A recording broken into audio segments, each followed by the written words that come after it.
But fate, in its sly old way, had one more trick up its sleeve for him. Just then, strolling by, was the silver merchant, all spiffed up in his fine get-up, with a shiny belt and a walk like a feller who's plumb sure of his trade. And trailing along was Don Laureano, his father-in-law. Don Aurelio Zamudio de la Llave was the sort of man you could stare at from sun-up to sundown and never get the full measure of him. He weren't no giant in stature, but his presence filled up the air like a thunderhead. He allus wore them fancy silk duds cut just so, in a manner that showed he was one of them high-born folks who don't bother proving nothin', 'cause the whole dad-blamed world already knows who he is. He had a quiet, easy grace about him, a kind of nobleness that you felt in your bones more'n you saw with your eyes. His face was lean and sharp, carved out by other folks' troubles, never his own.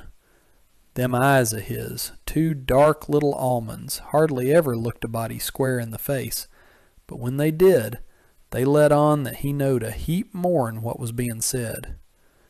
Every now and again, when the light hit 'em just right, them eyes looked like old silver, buffed up by time and a passel of tales. He didn't smile much, but when he did, every wrinkle fell into place like it was meant to be there.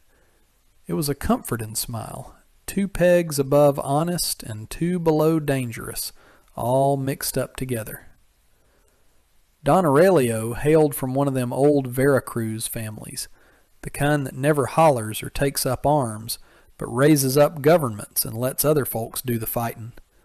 Folks said it was better to lose your daughter than to lose Don Aurelio's money, and yet nobody spoke bad of him, not 'cause they was scared, but 'cause everybody owed him something, a favor, a wad of cash, or a political leg up. He sauntered down the street with the same care a jeweler takes rollin' a handful of diamonds twixt his fingers.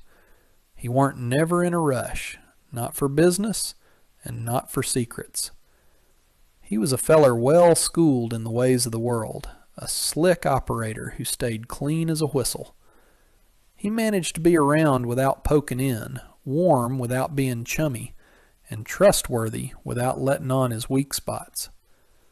Back of that perfect calm was a mind that ticked like one of them fancy Swiss watches, cold, exact, and bound to happen.